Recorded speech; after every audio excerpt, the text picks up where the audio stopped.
Hello, my name is Leighton Hellander, and this is my presentation on pollution, specifically focusing on hazardous waste pollution. Hazardous waste disposal by Leighton Hellander. Hazardous waste is often defined by the Environmental Protection Agency as waste with properties that make it dangerous or capable of having harmful effect on the human health or the environment. A lot of these are found in households and are not treated properly because of lack of information or awareness. ChemSpider states that most aerosol cans follow a basic formula of sodium, oxygen, and sulfur. Aerosol is one of the most common hazardous waste products. Who is benefiting? Statista states that in 2022, the average cost to landfill municipal solid waste in the U.S. was $58.47 per ton of waste. To put this into perspective, the mining industries alone produce an average of 1.8 billion tons of waste per year. By cutting corners and not properly disposing of hazardous waste, large companies are benefiting because they are saving billions of dollars per year. On average, just the mining industry alone would create $105 billion worth of waste per year. That's a lot of money saved by cutting corners and not properly disposing of their wastes. What effects are we facing now and in the future? Water pollution has been the greatest current problem that has been linked to hazardous waste pollution.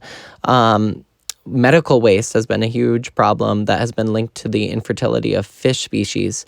According to the National Library of Medicine, synthetic estrogen found in birth control or menopause medications has been causing abnormalities in fish's genetic and behavioral patterns, and continuations of this could cause certain fish populations to become endangered or even extinct. One way to stop this would stop flushing your waste down in the toilet.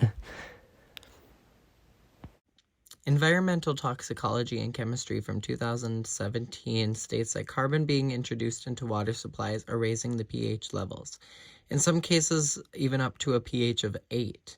Carbon found in medications or synthetic estrogen, as stated earlier, are high in carbon and are causing harm to fish populations. Superfunds. Superfunds are areas of concentrated toxic waste sites. The map to the right shows local superfunds from around the country. According to the EPA, superfunds are a growing problem often caused by waste disposal sites that become contaminated and allow the spread of toxins outside of the waste management sites. So each of these blue dots likely represents a landfill or a dump that has allowed the spread of toxic waste into the water supply or outside of the barriers because they become too full. Institutes helping the issue are zero waste companies, such as Subaru, Toyota, and General Motors. How a institute becomes a zero waste company is they produce zero waste for landfills and use or reuse and recycle their waste products.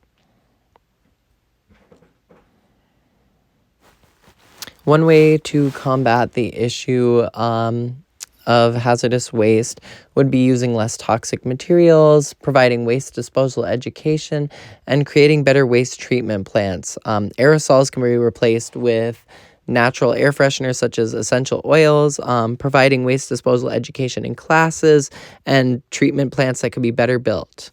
Benefits and fallbacks, less toxic materials, education, better treatment plants are all can be expensive.